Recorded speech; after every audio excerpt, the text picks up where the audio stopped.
Sarap mabuhay sa sariling bayan kung walang alipin at may kalayaan. Ang bayang sinisiil bukas ay babangon din. Ang silang ay pupula sa timias ng paglaya.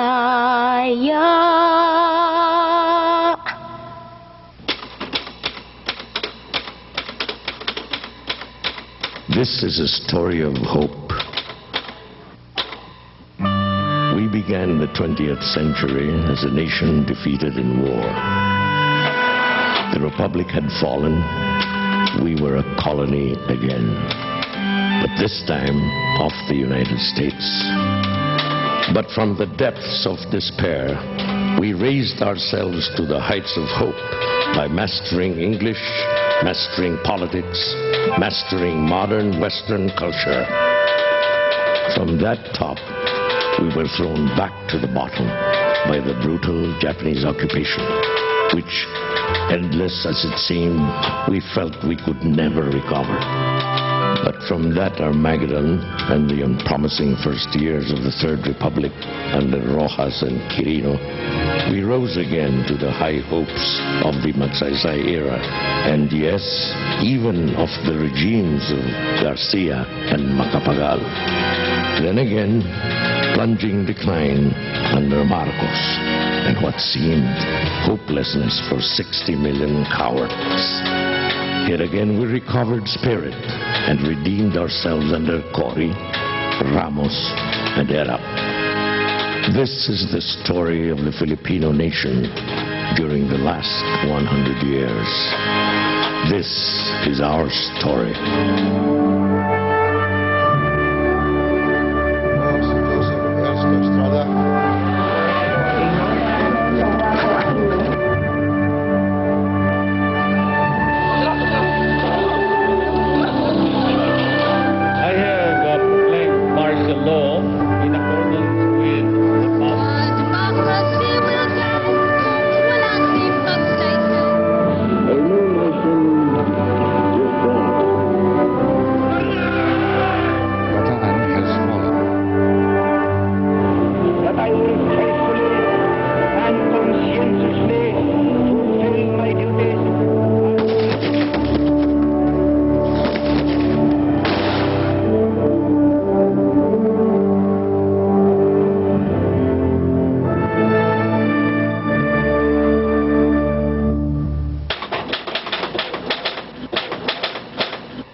If at the end of the 19th century the Americans occupied any Philippine ground, it was thanks to General Emilio Aguinaldo, whom they used as an ally to defeat the Spanish forces in the Philippines, promising in return to uphold the independence of the Philippine Republic.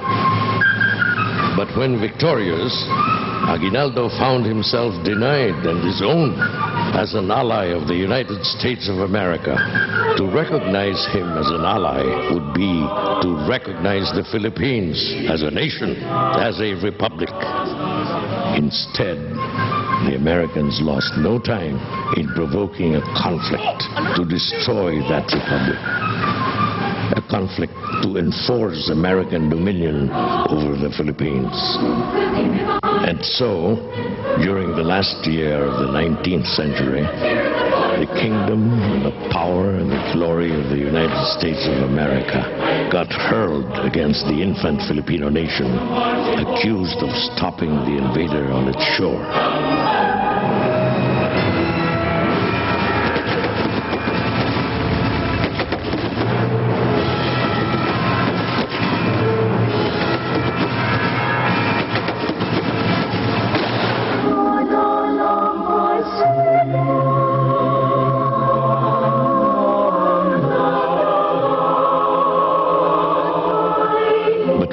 Filipinos entered the 20th century as a nation, as a republic, though with a fugitive government.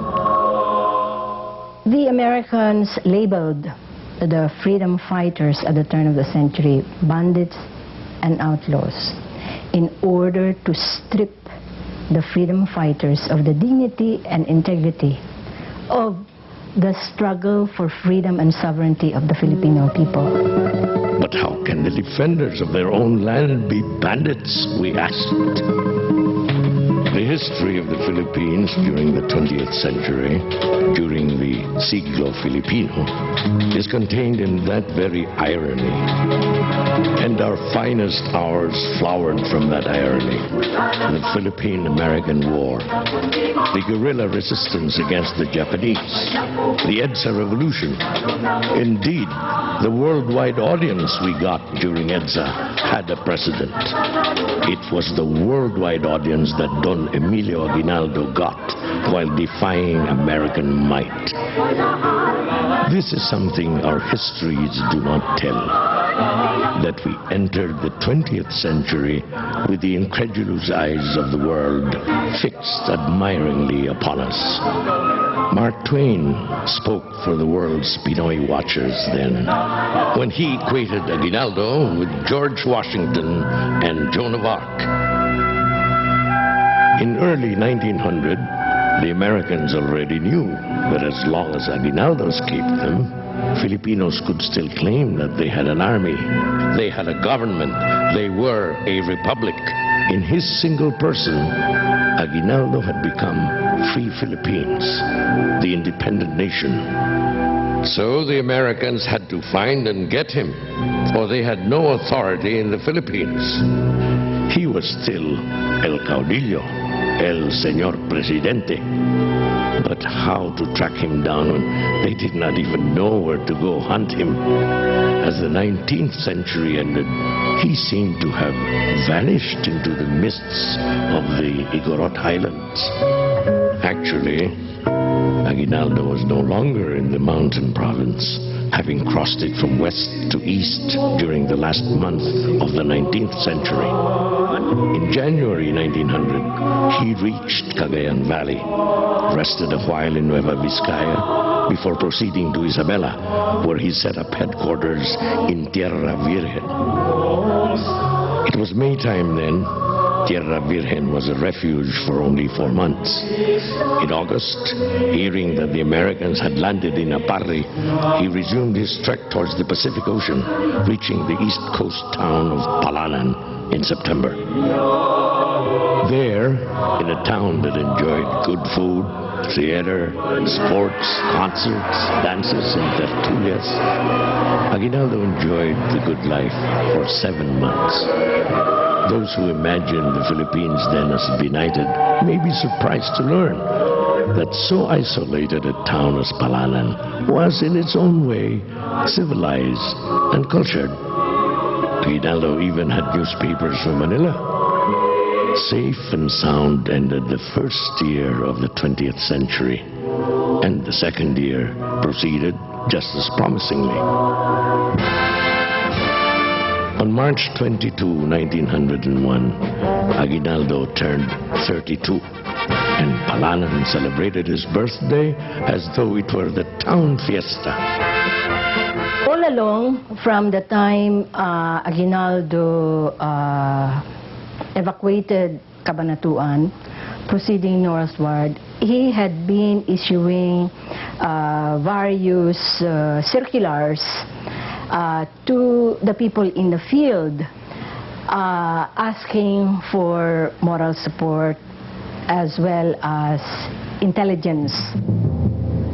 Unbeknownst to Aguinaldo also was that his courier had been captured, and so therefore a lot of information was being received by the Americans by virtue of the letters of Aguinaldo. Samantala, dahil nag-iintay nga siya ng reinforcements, madali ngayong makapagbalat kayo. Afternoon of the next day brought the reinforcements Aguinaldo was waiting for. And these new troops offered him a bonus. 5 American soldiers taken prisoners along the way. But those supposed reinforcements were really Macabebe troops in the pay of the Americans. And their 5 supposed prisoners were actually the American officers who had devised that trap to capture the President of the Philippine Republic.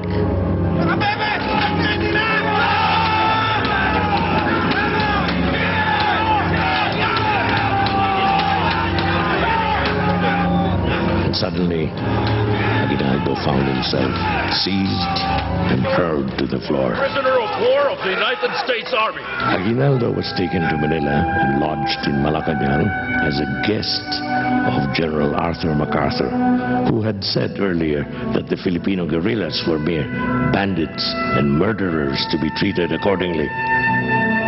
General MacArthur's son Douglas would regard a later crop of Filipino guerrillas as patriots and heroes. On April 1st, 1901, Aguinaldo took the oath of allegiance to the United States, and 2 weeks later called on all the still embattled guerrillas to come in from the field and do likewise, thus ending a conflict that had spanned the end of 1 century and the start of another. That conflict had been a debut for both the Philippines and the United States. Its martial triumph over Spain had made the United States the new world power, and the Philippine War was its first performance as a world power. On the other hand, the triumph of its revolution had made the Philippines a nation, and its defiance of American imperialism was its first performance as a nation. But the Philippines, although the loser, was hailed as David, as a wonderment. We were suddenly outstanding and spectacular, the tiny country that had dared tackle 2 mighty empires, and thus, for quite a beginning, did we make it to the 20th century map. So the Philippine-American War was not such a bad thing for us. Not until 85 years later, at EDSA, would we again have all of mankind for an audience.